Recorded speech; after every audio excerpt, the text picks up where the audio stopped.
Pessoal, estamos aqui mais uma vez começando o podcast Sem Roteiro.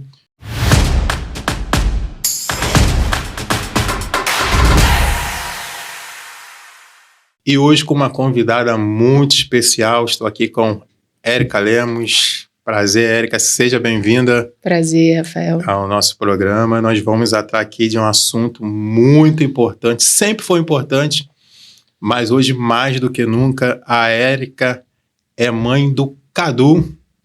E o Cadu é uma criança atípica, uma criança autista. E nós vamos hoje conversar sobre o universo do Cadu, e não apenas o universo dele, o universo da Érica, como é a mãe de uma criança atípica. E eu já começo fazendo uma pergunta que está um pouco fora do roteiro. Eu preparei aqui algumas perguntas para fazer para ela, mas antes eu estava conversando com a Érica uma dúvida, porque quando a gente não vive este universo, quando não faz parte da nossa casa, a gente tem medo de errar, até na abordagem. E uma das coisas que eu perguntei à Érica, que eu faço aqui no podcast para que outras pessoas saibam, como que a gente se nomeia a criança? A gente chama de criança autista, de criança atípica. Isso ofende, talvez, falar de uma forma errada, ou todas as formas? Como que a gente se comporta ao se dirigir para nomear o comportamento daquela criança? Criança autista, vejam, eles são crianças autistas, né? Eles estão dentro do aspecto, que é o TEA, que é transtorno de aspecto autista. Então, você se referir a uma criança como autista não é ofensivo, né? Não é ofensivo. Não. E, Érica, como foi para você quando você recebeu o diagnóstico do Cadu como sendo uma criança autista? O que é que veio na sua mente? O que é que você fez? Como você se portou? Seu mundo caiu ou não? Como foi esse acontecimento para você? Quando nós começamos a investigação, né, do Carlos Eduardo, foi...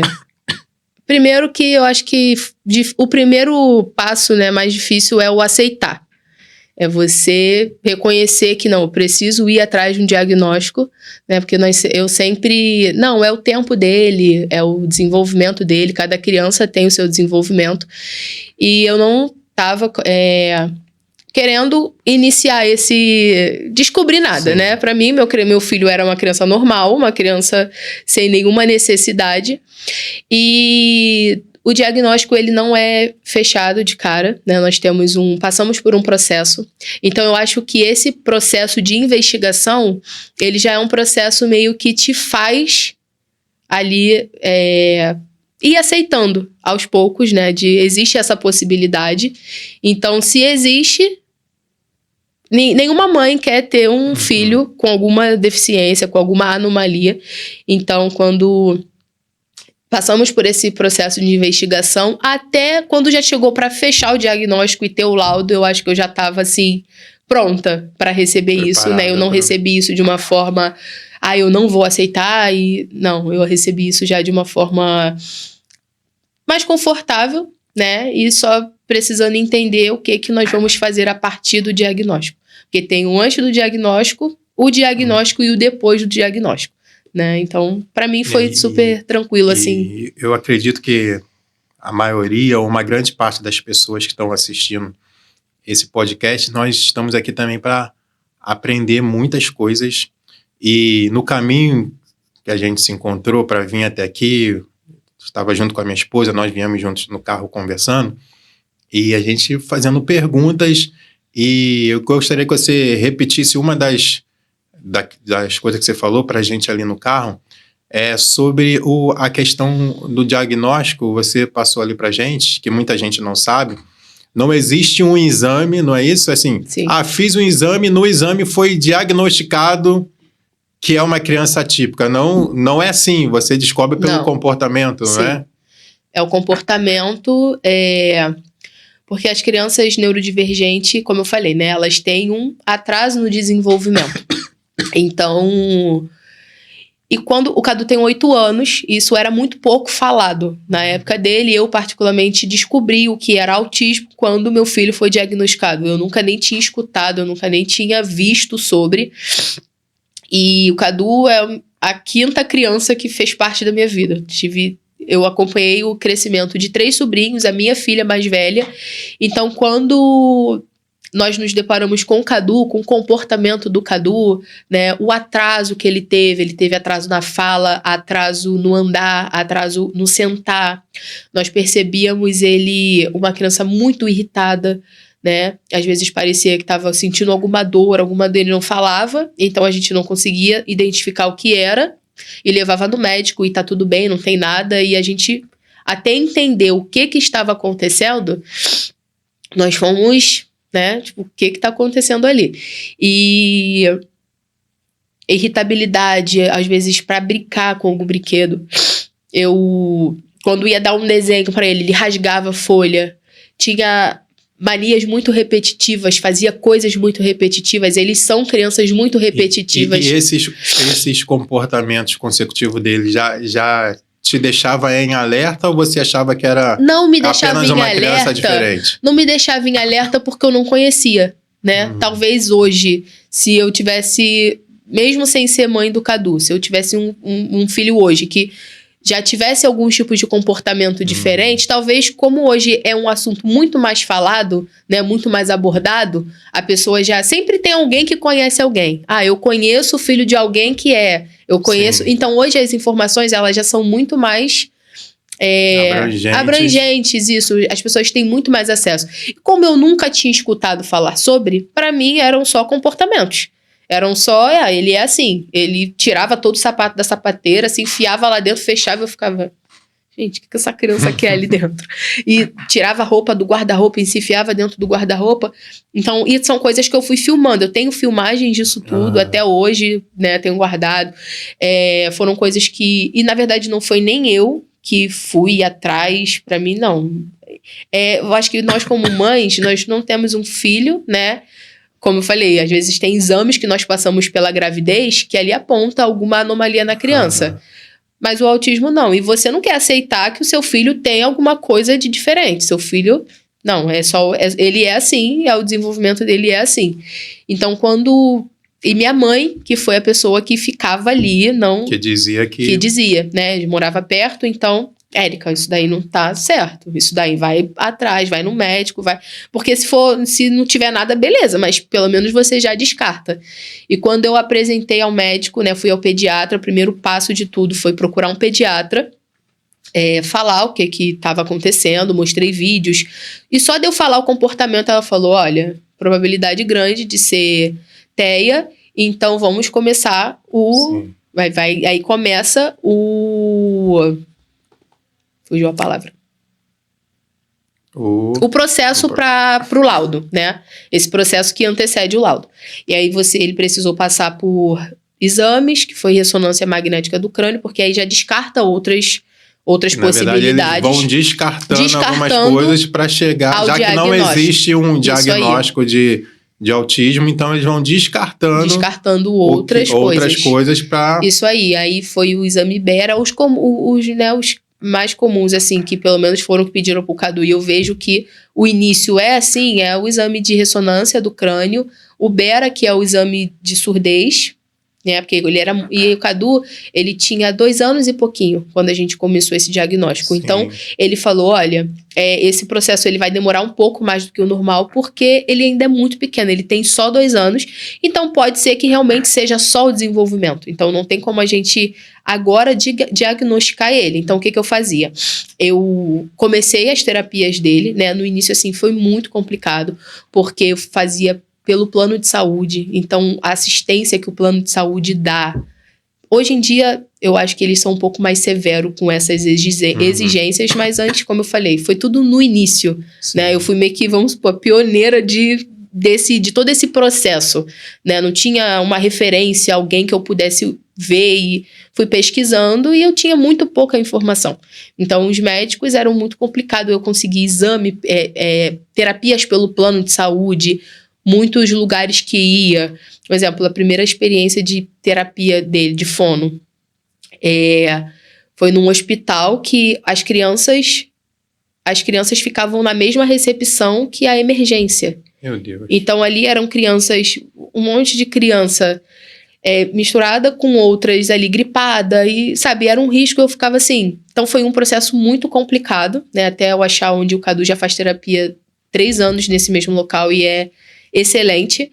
Mas foi umas tentativas de clínica que aceitava o plano, depois parou de aceitar. E se você for fazer um orçamento disso particular, é muito caro.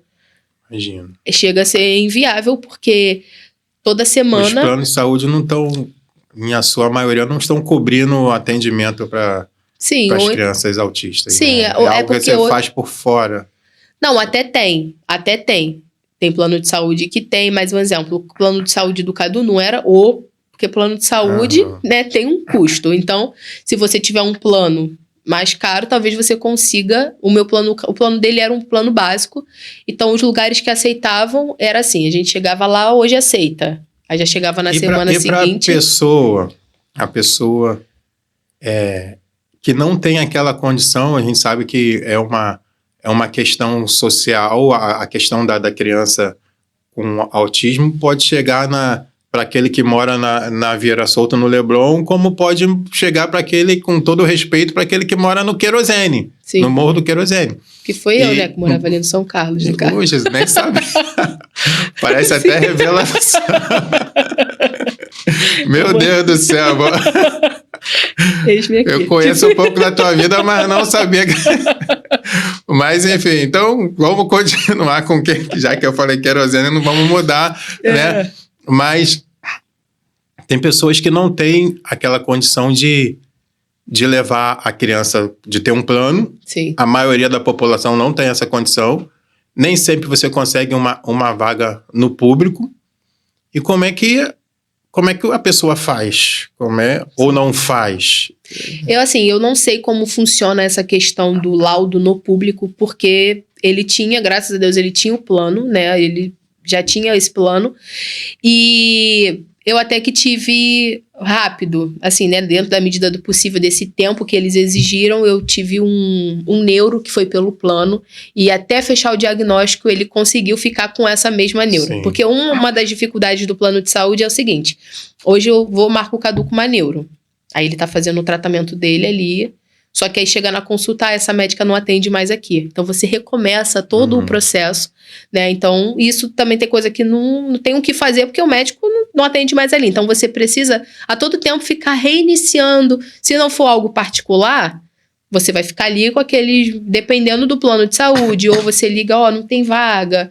É muito difícil. Então, para mim, que tinha essa questão do plano de saúde, já foi complicado, eu não imagino como seja no SUS. Eu conheço pessoas que precisaram de ter o diagnóstico e falavam, Érica, é muito complicado, é muito difícil, porque você entra pelo CISREG, você entra na fila daqui. Já é difícil pra gente que às vezes precisa de um atendimento, né? Então, como isso exige... um exemplo, imagina uma criança entrar numa fila para fazer uma ressonância, um BERA pelo plano, pelo SUS.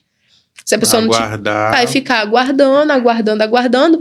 E outra coisa, existem o tratamento deles, eles exigem um laudo. Então, você só consegue começar o tratamento dele a partir do laudo. Então, se você não tem o laudo, como você trata? Né? Porque terapia, tudo isso, você precisa de ter o laudo dele.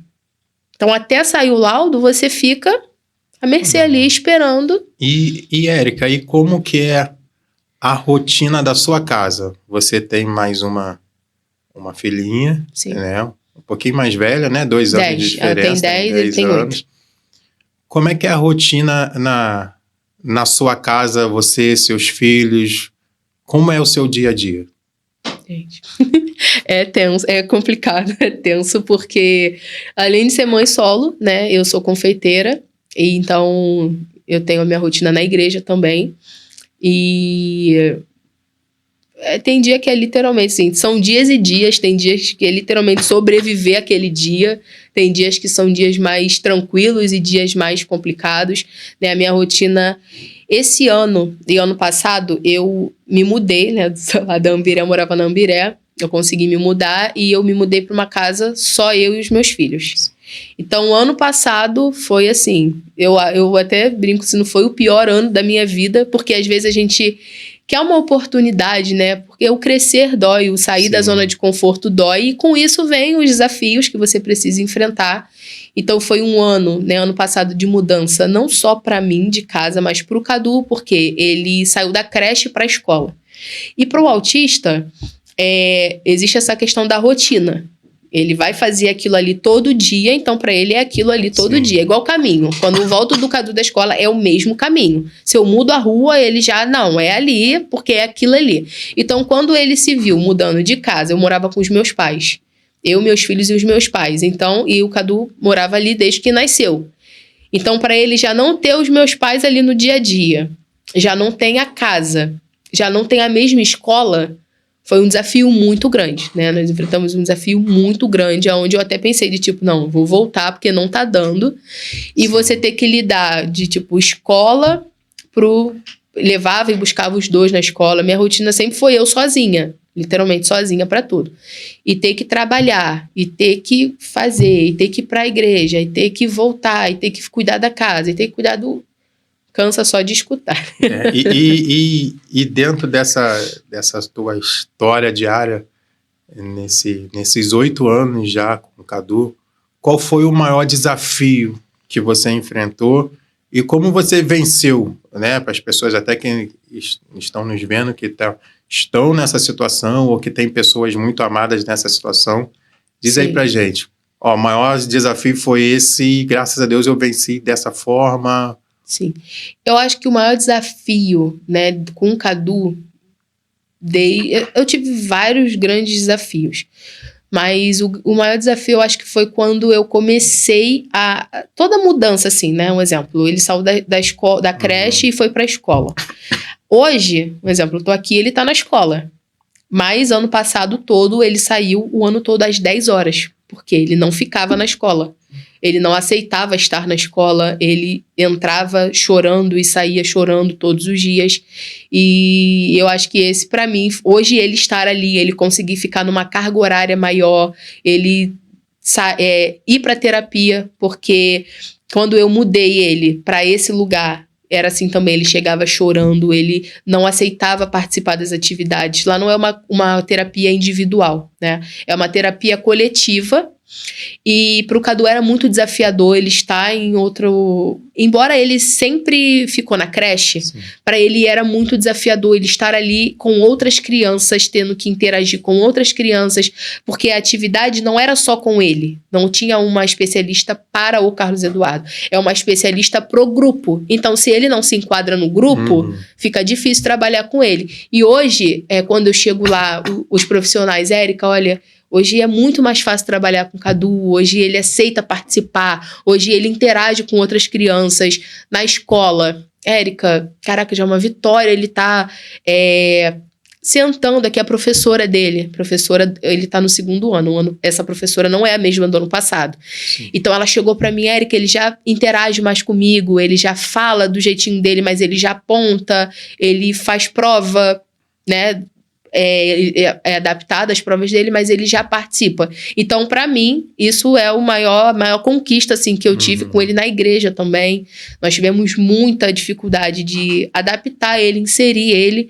Então, são ambientes que ele está conseguindo participar, já está conseguindo desenvolver. Nitidamente, quem acompanha ele desde, né, ele chegou bem pequeno na igreja, então hoje a gente olha o Cadu que chegou e o Cadu hoje é um longo caminho. E na questão da igreja, nós, tanto você como eu, nós somos cristãos e a gente estava conversando, você falou que teve no início uma dificuldade que você estava voltando para a igreja, né, de um tempo fora. Sim. Uma dificuldade de achar uma igreja que conseguisse receber o seu filho e você achou na igreja que você está hoje, né? Conta aí como é que foi essa história de você talvez visitar uma igreja e a igreja não dar um suporte, não que a igreja seja obrigada, mas se a igreja está lá para abraçar, a gente tem que procurar abraçar todo tipo hoje, de pessoa que assim, chega. a palavra obrigado mas assim, se a igreja tá ali, exatamente, se a igreja tá ali para todo mundo, e hoje nós vemos essa demanda muito mais necessária, né? O Cadu, como eu falei, naquela época eu só conhecia ele, de criança autista, então eu chegava na igreja, e a igreja que eu ia visitar, né, era o seguinte, tinha um berçário, e eu precisava estar no berçário com ele. E ficava assim, eu, várias outras mães, várias outras crianças, tinha uma caixinha de som, beleza. Mas como é que você tá ali, você se concentra no culto? E eu tava desviada, eu tava naquele processo de tipo, eu quero voltar, mas... Você ia pro culto e não ficava no culto. Exatamente, e quando minha mãe me chamava, vamos, eu falava, vou pra quê? É a mesma coisa de eu estar em casa, eu me sentia a mesma coisa de eu estar em casa, só que eu estou ali me estressando, ele chorando, porque já era um ambiente que ele também não tá acostumado, não conhece as outras crianças, não conhece as mães, era uma falação, porque querendo ou não, se você não tá conseguindo prestar atenção no culto, tu vai fazer o quê? Vai conversar ali com as outras mães, né? As crianças, um chora, o outro chora. Então eu me vi ali meio que só tô aqui, né? Não tô conseguindo ir participar do culto, e principalmente eu, na época, como uma pessoa que estou retornando, estou tentando voltar, eu não via sentido para mim sair da minha casa, ir para um lugar e ficar enfiada em uma sala com outras mães e crianças e depois ir para casa e como se nada tivesse acontecido, entendeu? E aí eu fui pedindo direcionamento a Deus para me direcionar a um lugar onde eu tivesse esse suporte com ele. Eu entendo que no início foi difícil, não pelas pessoas, mas porque o próprio Cadu não aceitava ficar sozinho, né? Ele, quando, exemplo, sempre foi muito eu e eles e meus pais, sempre foi a gente. Então, assim, ele não lidava com muitas outras pessoas, era na creche a professora dele. Como a gente não tinha rotina de ir para a igreja, de frequentar lugar nenhum, foi o difícil nesse sentido, dele aceitar, dele conseguir... até mesmo elas, né, conseguir, como é que eu vou fazer com ele, como é que eu vou lidar. Por muito tempo ele ficou ali na sala, né, no berçário, na televisão, mesmo ele já estando maior, né, porque como eu falei, o Cadu tem 8 anos, mas a idade cognitiva dele não corresponde aos 8 anos, né, então colocava ele pra ver televisão. Então esse processo da gente, tipo assim, ele já tá ficando muito maior do que as crianças do berçário, então a gente precisa fazer essa transição, isso, pra classe dele, pra parte maior, pras crianças maiores. Ele não aceitava de jeito nenhum, não aceitava, e assim, com muita paciência, né, das ministras lá, elas um dia aí foi quando começou a arrumar outras estratégias de um quebra-cabeça, vamos ver o que ele aceita. E foi nessa que ele foi, aos poucos, aceitando ir pro culto das crianças maiores, participando. Hoje ele já fica, né, com essas outras crianças, ele já conseguiu, graças a Deus. Amém, glória a Deus. Menino. Amém. E aí qual é a igreja? Porque, de repente, alguém que mora na região da Tijuca, né, Rio Comprido, Catumbi. É a Nova Vida Ebenezer, Pastor Henrique. Pastor Henrique. Amém. Uma bênção. Então, você que tem alguma criança, acredito que todas as igrejas ao redor tentam dar um suporte, mas está aqui uma mãe que foi com seu filho a algumas igrejas. Como é algo muito novo, né? Às vezes a gente não está preparado, mas fica aqui o exemplo da igreja pastoreada pelo pastor Henrique, que é uma igreja que se atentou. Tenho certeza que outras igrejas vão se atentar, mas é um bom lugar para você ir. E, Érica, deixa eu fazer uma pergunta aqui, que é claro que quem tem a dificuldade é a criança. Então, o nosso foco, pelo menos na maior parte do tempo, é de uma assistência à criança. Só que, às vezes, em alguns momentos, a gente esquece quem é que está por trás diretamente da criança, que em 99,999% dos casos, é a mãe. Sim. Né? Não vamos nem entrar no mérito... Cadê o pai? Não vamos... Outro dia a gente entra nesse assunto, né? Porque se a gente for entrar nesse assunto, sim, a gente vai mudar o rumo do debate, porque tem assunto. Vai né? virar um desabafo. Tô zoando. Né? A gente vai chorar aqui, lamentações, né? Mas vamos deixar isso para outro momento, que é importante também Sim. falar sobre isso, né? Eu acho que eu, como pai, abrindo um parênteses aqui, como pai de 2 meninas, eu sou casado, sou pai de uma menina de 14 e uma menina de 7 anos, e eu não consigo entender, olhando dentro da minha perspectiva, eu não consigo entender como é que um pai aceita ficar longe dos filhos.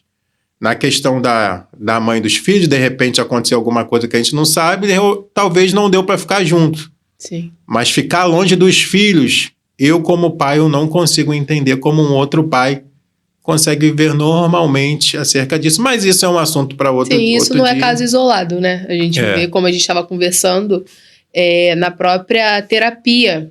Eu não digo nem na questão de... Como você falou, casamento, separou, beleza. Mas, na grande maioria, a responsabilidade fica para a mãe. Para a mãe.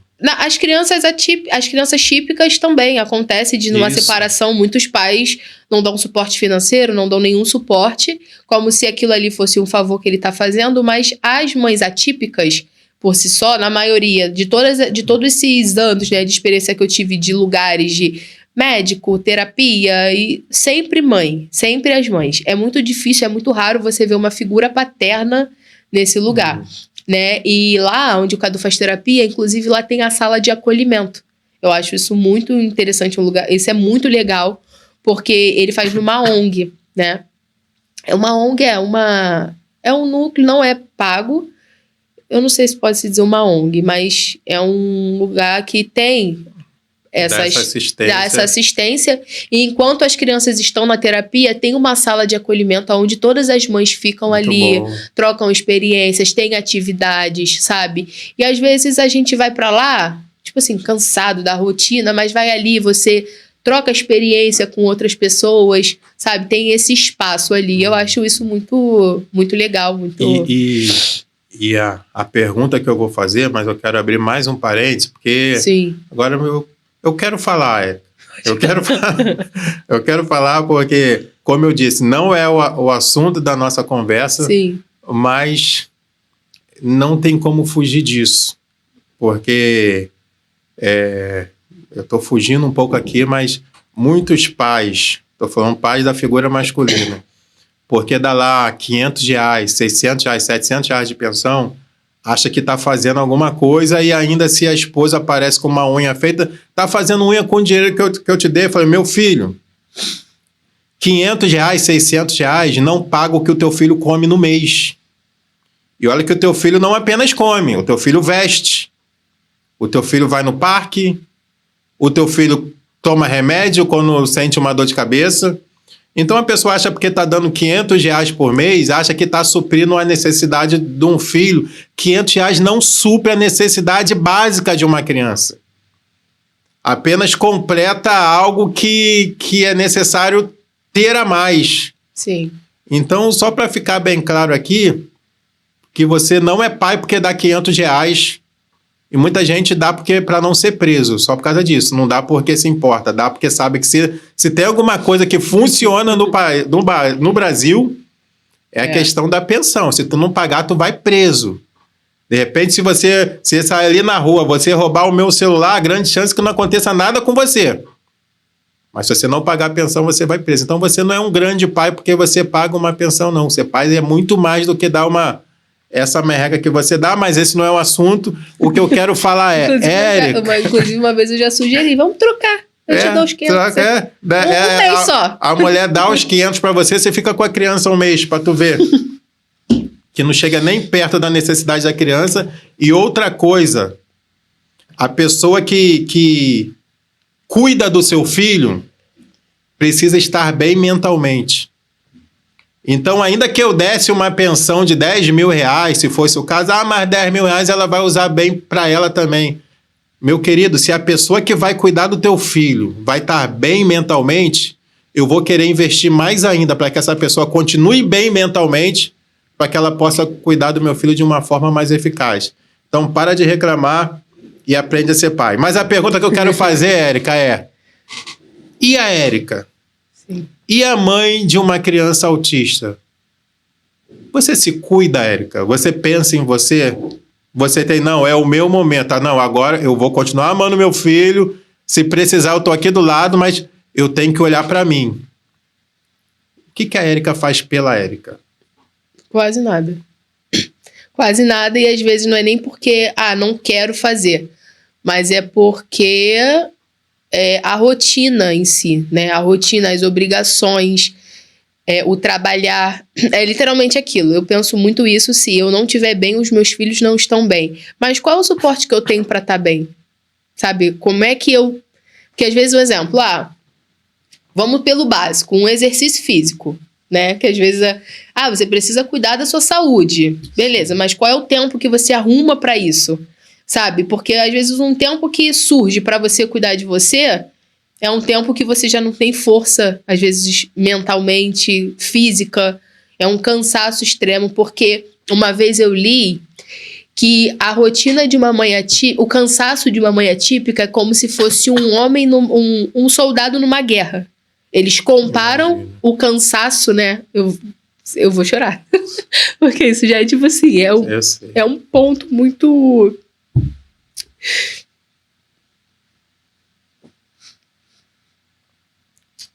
É uma questão que realmente não é muito falado, não é muito... Às vezes parece que as pessoas concentram toda a sua preocupação no filho. E a criança, porque se você falhar como mãe, a primeira coisa que vão te apontar é tipo, ela não tá fazendo o que ela precisa fazer. Mas as pessoas às vezes não se preocupam se aquela pessoa ela está em condição de realmente cuidar, sabe? Porque você só cuida, às vezes você cuida quando você tá bem, né? E às vezes você precisa engolir as suas dores, engolir o seu cansaço, engolir as suas demandas para poder assistir uma criança, que é o seu filho. Entendeu? Então, muitas das vezes, lá mesmo os assuntos nessa sala de acolhimento caraca, eu tô aqui, mas eu levantei. A maioria das mães chegam lá atrasadas, cansadas, pegaram um Uber correndo, não, tive que pegar um Uber para poder chegar aqui no horário. Já cansei de várias vezes, eu não consegui acordar para levar o meu filho para a escola. Acordar e ficar, por exemplo, uma semana sem levar o Cadu para a escola. E aí, sabe o que acontece? Se você tem uma quantidade de falta, o conselho tutelar vai lá na sua porta tomar o filho de você. Mas por que ele não tá indo para a escola? Ninguém quer saber o porquê, ninguém quer saber caraca, hoje eu não consegui levantar, não consegui acordar. Mas, sabe, não tem, assim, você às vezes não tem essa como é que eu posso explicar? Não tem esse olhar de cuidado, porque, sabe, só quer cobrar você só precisa... A empatia, né, de se colocar no lugar do outro. A mãe, ela só precisa estar ali dando assistência, porque, um exemplo, os pais, eu vou dar um exemplo no geral, um exemplo, ele não dá assistência pra mãe, mas acontece qualquer coisa com o filho, a culpa é de quem? Da mãe. Se o filho cai e se machuca, você que não olhou. Se o filho tá doente, a culpa é sua. Se o filho não foi pra escola, porque você... Eu já cansei de escutar. Porque você não... Como é que eu vou te dizer assim? Você não sabe, não faz o direito, não faz o que tem que fazer, você não sei o quê. Tipo assim, caraca, não consegue olhar pro que você faz. Uhum. Você a todo tempo é cobrado, porque se o seu filho não vai pra terapia, lá é uma terapia grátis, então você tem limite de falta. Meu filho não pode faltar. Senão você perde... Senão você perde a vaga, porque existem muitas outras crianças querendo. Sim. Entendeu? E eu fico pensando, eu ainda tenho essa questão de quando eu preciso, eu tenho os meus pais ali, mas as pessoas que literalmente são sozinhas, que não têm, sabe? E eu vejo, Érica, assim, para que a gente... a palavra não é sentir pena, mas Sim. Entender a situação do outro, que é difícil. Eu já contei para você um fato, mas eu gostaria de deixar registrado aqui, que eu estava vendo uma pregação do missionário Antônio Cirilo, e ele dizia que... Ele disse assim, eu estou voltando de uma viagem e eu estava muito cansado, e eu falei, eu só queria dormir. Entrei lá no ônibus, eu falei, vou dormir até o final da viagem. Sentei na poltrona, fechei os olhos e escutei um toque atrás. Depois outro, depois o terceiro. Eu percebi que o menino que estava sentado atrás, ele estava chutando a cadeira. Sim.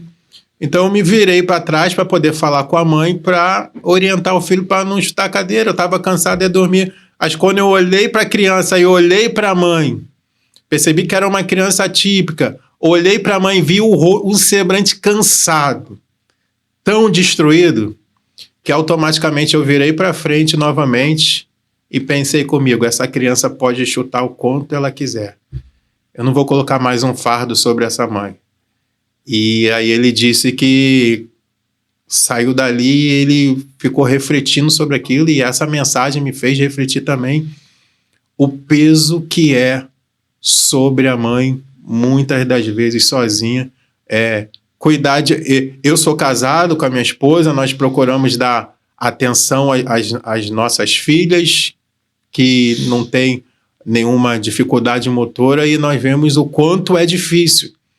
Imagine uma mãe que não tem um esposo presente ou não tem um esposo, e ainda mais com uma criança que demanda um cuidado a todo o tempo. Sim. Então, realmente, a gente sabe que não é fácil. Então, para que todos aqueles que estão ouvindo aqui essa palavra, que ouçam e entendam. Então, se a gente... Não é que você vai pegar o fardo todo, mas se você puder Sim. ajudar em alguma coisa, né? Ser solidário em alguma coisa, todo mundo vai para frente. Sim. Esses dias atrás eu estava no sinal, dirigindo, esperando o sinal abrir, e o meu carro atrás ele já sofreu uma batidazinha, um carro passou raspando, aí soltou um pouco da tinta, e tá lá, desse jeito. Aí eu tô no sinal, aí um taxista deu uma batidinha no meu carro. Aí eu saí do carro, olhei, e eu vi que não mudou quase nada, mudou pouca coisa. Aquele arranhãozinho que já estava, só aumentou alguns centímetrozinhos. Ou seja, Sim. o serviço do lanterneiro vai ser exatamente o mesmo. E eu poderia me aproveitar daquela situação ali. Aí o taxista já pediu desculpa, coisa e tal, que eu soltei aqui, estava na embreagem, soltei, foi para frente, eu botei a mão no ombro dele e falei, querido, só passa para frente. Só passa para frente. Foi nada. Entrei dentro do carro, foi embora. E que se todos nós tivermos essa consciência de passar para frente um cuidado, Sim. a gente não vai poder atender todas as demandas, mas tentar ter empatia. Sim, é tipo assim, são frases às vezes, você não pode mudar o mundo, mas qual mundo você pode mudar? Né? Que às vezes uma atitude sua, e às vezes um exemplo. Eu não sei se... Eu acho que isso tá meio na pergunta que você... De uma das perguntas que você vai fazer, mas eu já vou entrar nesse assunto de... Às vezes você não precisa... Às vezes o você não fazer já ajuda uma mãe. Às vezes, porque, um exemplo, você tá passando na rua, vê uma criança em crise. Só de você, às vezes, não julgar... Porque eu já passei por muitas situações dessa. Por exemplo, o Cadu... Eu sempre andei com o cordão de identificação dele. Mas quando ele era menor, ele tinha muitas crises na rua. Porque ele não tem diagnóstico de TOD, mas as crianças autistas, a maioria delas, elas têm muito resistência ao não, né? O TOD é o transtorno opositor desafiador, que a criança ela tem dificuldade de não fazer a vontade dela, né? De não receber aquilo.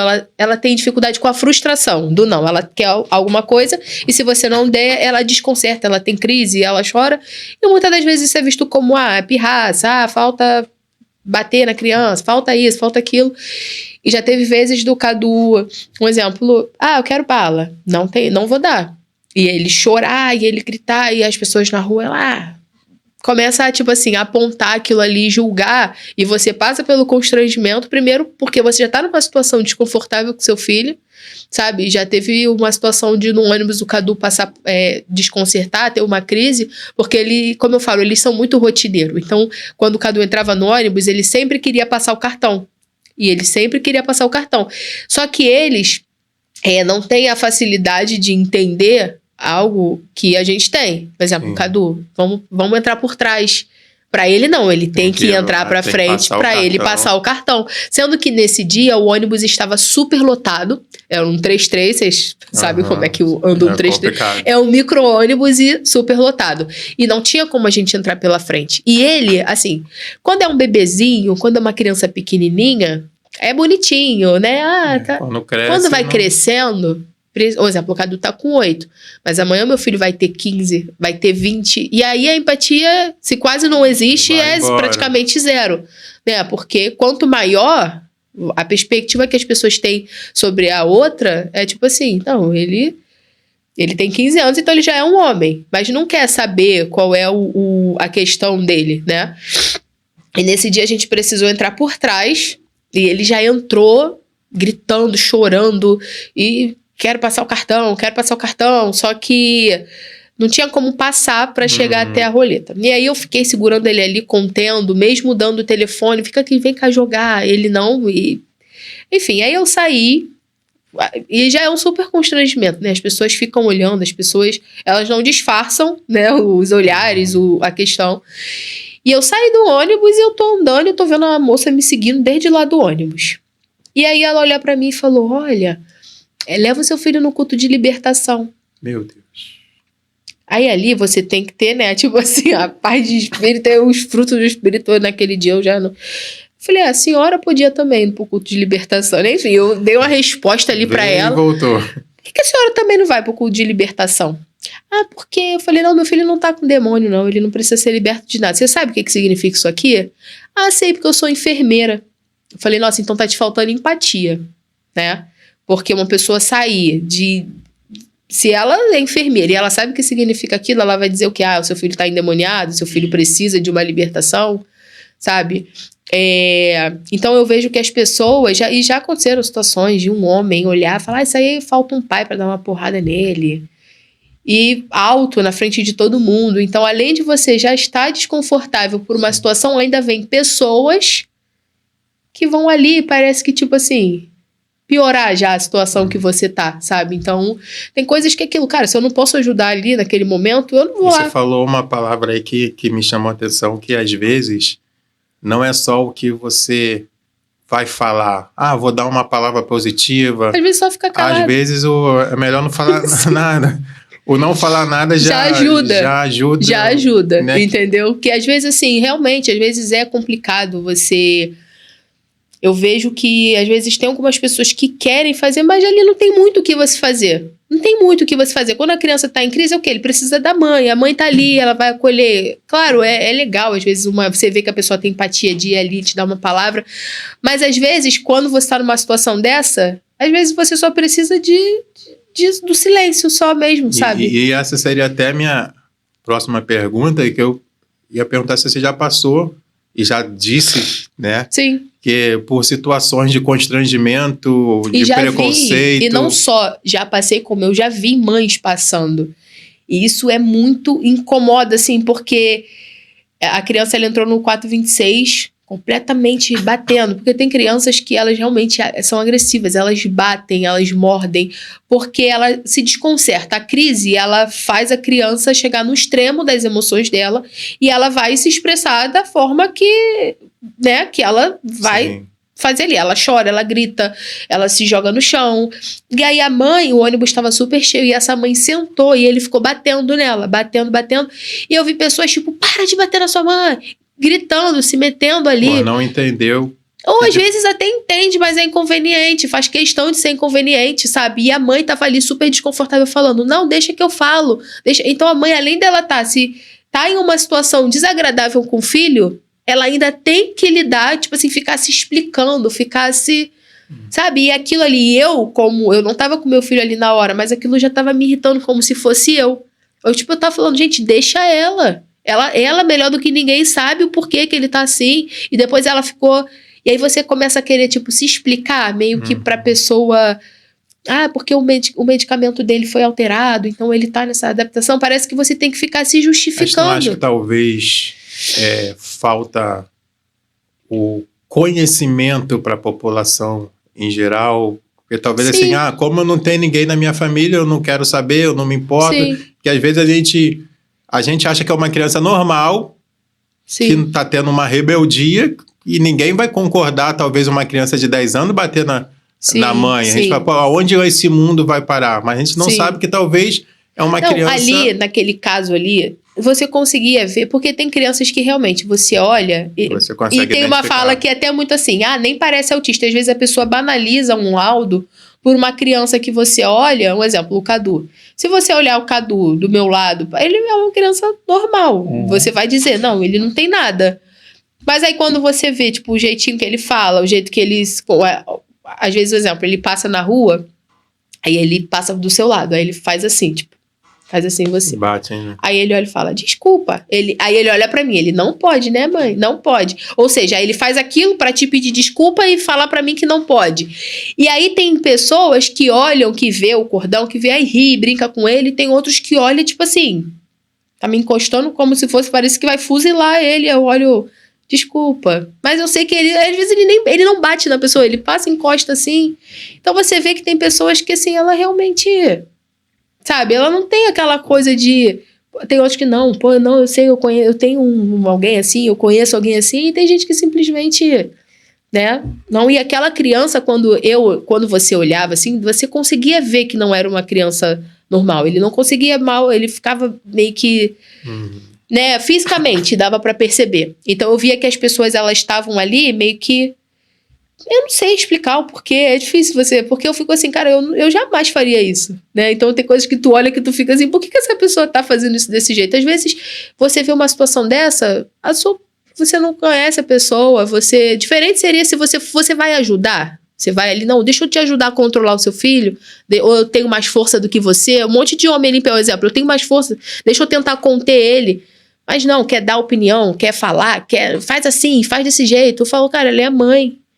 Ela é criança grande, tá com 10 anos, ela já tá 10 anos ali lidando com ele, entendeu? Então tem situações que você precisa também saber aonde que você vai ajudar, né? Que às vezes é só a sua opinião. E a sua opinião é a sua opinião. E, Érica, na questão de você como uma mãe de uma criança autista, a questão de você se posicionar, talvez como uma referência, um norte para outras mães, por exemplo, que a gente está ouvindo esse podcast aqui, que vai, poxa, eu me identifico, acontece comigo, é assim. Você sente um chamado de Deus para você se posicionar? A gente sabe que é difícil, você compartilhou uma história comigo de uma mulher que gostaria até que você repetisse essa história aqui, de uma mulher que tem 3 filhos, e ela falava sobre a rotina e os comentários que ela sofria, e isso faz a gente querer recuar. Sim. Como é que você vê na questão o chamado para a tua vida, para falar mais sobre esse assunto, orientar mais as pessoas? Sim, eu sim, como eu falei com vocês, né, por muito tempo, antes da gente vir para cá, a gente conversou um pouco sobre minha vida particular, e por um tempo eu achava que o diagnóstico do meu filho era um castigo, né? Como Deus está me castigando por isso e porque eu fiz aquilo e Deus me castigou. E hoje eu paro para ver que Deus, ele tem os seus meios de agir na sua vida, né? Como eu falei, por muito tempo eu me afastei e era muito cômodo para mim quando eu tinha só a Fernanda ou quando eu tinha muita facilidade. Ela sempre foi uma criança muito fácil, né, de lidar, e ela ficava com qualquer pessoa, ela nem te conhecia, e ela bebê, ela ficava, ela não chorava, ela não dava trabalho. Então, para mim era muito fácil, era muito, né, eu não estava nos caminhos, eu não tinha pretensão nenhuma de voltar, e às vezes Deus, ele usa situações para te trazer, Deus, ele sabe como vai te trazer, né, e por muito tempo eu pensava nisso, não, é um castigo. E hoje eu vejo que o meu filho, ele é um propósito, né? Primeiro porque quando eu retornei, foi num auge, assim, de eu não aguento mais, a minha vontade era literalmente... Eu nunca tive... eu já quase me matei. Não, mas às vezes os nossos pensamentos é tipo assim, cara, não vai dar, não aguento, eu vou enlouquecer. Porque hoje eu falo, hoje é difícil, mas já foi muito pior. Né? Hoje o Carlos Eduardo, quando ele era pequenininho, tinha 2, 3 anos, era muito difícil, ele não parava de chorar, ele batia muito a cabeça, ele batia, porque às vezes uma fase da vida dele, da infância dele, não da infância dele, ele ainda é criança, na fase assim dele menorzinho, ele batia a cabeça. Já teve vezes dele entrar numa crise tão grande dele bater a cabeça e machucar a cabeça dele. E eu não sabia lidar com isso, né? E quando você é desviado, você só se desvia ali, mas você sabe de onde você saiu. Então essa questão ficava, não, eu sei que eu preciso voltar, e eu não tinha força. Então eu acredito que o Cadu, ele foi um meio que Deus usou para me trazer, né? E durante todo esse processo, eu pensava assim, eu nunca tive uma referência, né? Sim. Como eu falei, o diagnóstico do Cadu veio muito, quando ele era muito pequeno e naquela época não era muito falado, então eu não tinha pessoas que, caraca, não, essa pessoa fala disso, essa pessoa abre esse assunto, compartilha sobre a vida, não. E as poucas pessoas que eu achava na internet, que eu tinha compartilhado, né, foi que eu vi uma pessoa que compartilhava a rotina dela e o filho dela é um autista grau 3 e ela tem 3 filhos autistas. Sim.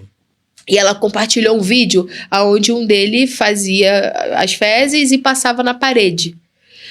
E aí ela mostrava, mostrava como era e tal. E eu li um comentário assim, não bastava fazer uma aberração, teve que fazer 3. Meu Deus. E vários outros tipos de comentário. Por que não usou camisinha? Por que sabia que já teve o primeiro? Por que deixou vir mais 2? Então, além de você já, assim, você já tem ali o peso da sua maternidade atípica e você ainda tem que lidar com julgamentos e você tem que lidar com julgamentos, pessoas que não te conhecem, pessoas que não te ajudam com nada, pessoas que não pagam suas contas, pessoas que sabe, é indiferente na sua vida, mas ela faz questão de ali destilar um ódio que, tipo assim, gratuito, entendeu? Então, às vezes, você já tem as suas demandas, você já tem as suas...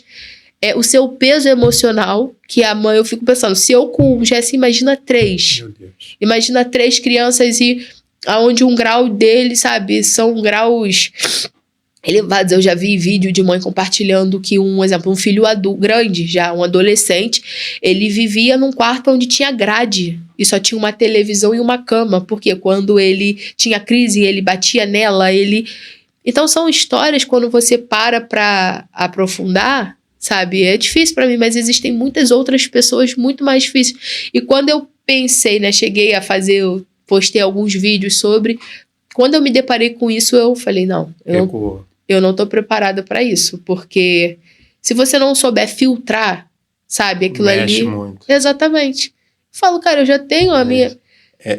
Eu ouvi uma frase de uma pessoa que provavelmente você conhece, uma frase do pastor Yancy Ricardo. Sim. Essa frase que ele falou, ele era auxiliar de trabalho, ele não era diácono, não era presbítero. Essa frase ele falou há mais de 10 anos atrás e eu nunca esqueci. Talvez são aquelas frases que talvez você já ouviu em outra época, mas há um momento que você ouve, parece que tem Sim. algo ali que aquela frase entra dentro de você. E a frase do pastor Yancy Ricardo dizia assim: não pare por causa dos contrários, continue por causa dos favoráveis.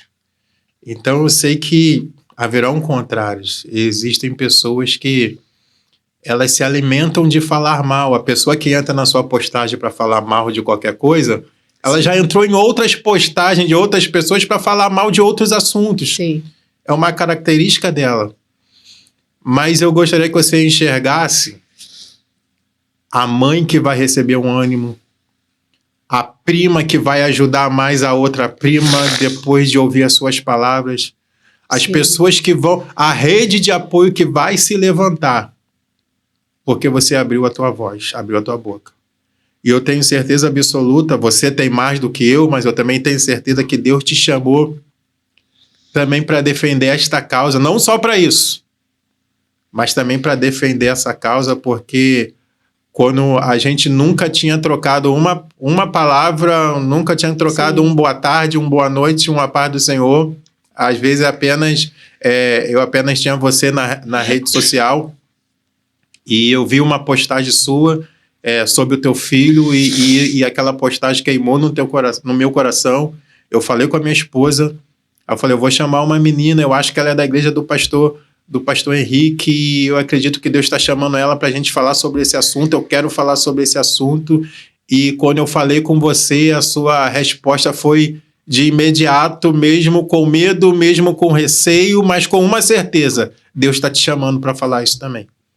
E uma das coisas que eu conversei com a minha esposa ontem, porque a gente tem chamado algumas pessoas para participar aqui do podcast, para tratar alguns assuntos que nós acreditamos que é importante. Sim. E algumas pessoas respondem: eu vou ver. Quem sabe um dia. Vamos deixar mais para frente. Eu falo para ela: Letícia, não chama mais. Não é por questão de vingança. Sim. É porque se é de Deus, Deus já está queimando no coração da pessoa. Se é de Deus, a pessoa vai responder: eu estou com medo, não me sinto pronta, mas eu sei que Deus quer.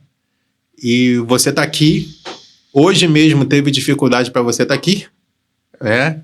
Quase que não acontece. Sim. O podcast, vocês mandou mensagem: não vai dar por causa do meu filho e tal, coisa e tal, mas deu tudo certo. Sim. Estamos aqui. A gente está se encaminhando pro final. Não vai dar para fazer todas as perguntas, que eu anotei aqui algumas coisas que eu queria perguntar, mas eu quero que você saiba: você é chamada por Deus. Muita gente que iria desistir não vai desistir por teu intermédio. Há um salmo agora, e eu desliguei o meu celular justamente para não tocar aqui, a minha Bíblia está no carro. Então, se eu citar o salmo errado, você dá um Google aí e vai no certo. Não me corrige não, meu filho, vai no certo. Mas eu acho que é o Salmo 87,6, que diz assim: que o Senhor, ao fazer descrição dos povos, dirá: este nasceu lá, este nasceu ali, este nasceu lá. O que isso está querendo dizer?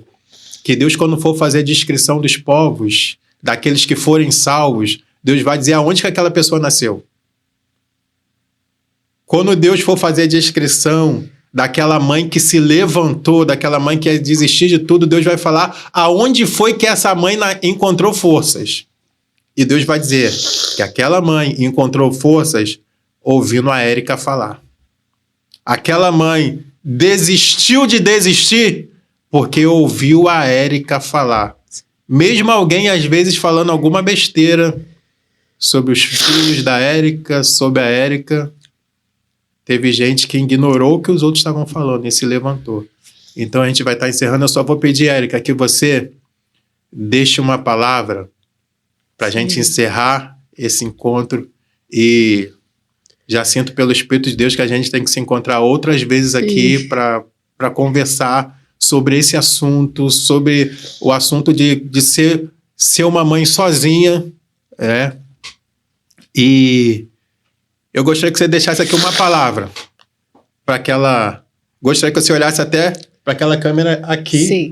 Tá? Olha para aquela câmera ali e você vai falar para as mães, para alguém que esteja passando por uma situação, ou talvez vai passar, ou de repente você conhece alguém. Deixa uma palavra para essa mãe, essa pessoa que tem muito viva na sua vida uma criança atípica.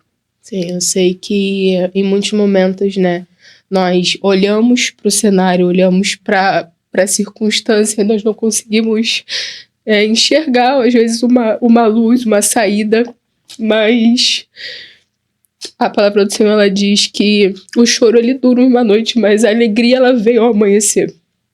Isso é muito real, né? Isso é muito vivo, porque por experiência própria já tiveram dias que eu dormi e eu falava: cara, amanhã eu não vou conseguir seguir a minha rotina, e eu só pedi assim: Senhor, me ajuda. E talvez realmente pelas minhas condições humanas, pelas nossas condições humanas, nós não somos capazes, né? Mas deposita sua força e sua confiança em Deus. E confia, porque mesmo que nem todos os dias sejam bons, o próximo dia vai chegar, né? E um dia, o dia ruim, ele vai passar. Todo dia mal passa, né? E que você encontre forças, que você continue depositando a sua confiança em Deus e acredite que se você está vivendo isso, existe um propósito. É difícil, às vezes, a gente entender, né? Às vezes é difícil a gente conseguir compreender por que Deus ele permite. Por que essas coisas acontecem? Por que permite? Hoje, quando eu olho para a Érica de 8 anos atrás, eu penso, se eu não tivesse passado por isso aqui, isso não teria me fortalecido, me forjado, Exatamente. Então, às vezes, eu passo assim, eu tenho que parar de questionar e, Deus, o que o Senhor quer me mostrar aqui? O que eu preciso aprender com isso? Né? E, às vezes, o processo ele vai ficando mais leve quando você para de querer entender. Se Deus ele permitiu, é porque algum propósito tem. Né? Então, é isso. Continue firme. Se você se sente sozinha, acredite que Deus ele tá com você a todo momento. E é isso. Isso aí. Glória a Deus. Obrigado, Érica. Tenho certeza que muitas vidas vão se identificar com essa conversa que a gente teve hoje. Você que viu o vídeo, compartilha, manda para as pessoas, escreve aí nos comentários assuntos que você quer que a gente aborde, se quer que a gente fale sobre esse assunto de novo, se quer que a Érica venha aqui todo mês, né? Vai depender de você. Traz a Érica sempre, ela tem que estar falando muito, tem que falar mais, tá bom? Deus abençoe, fica com Deus. Obrigado, Érica. Amém.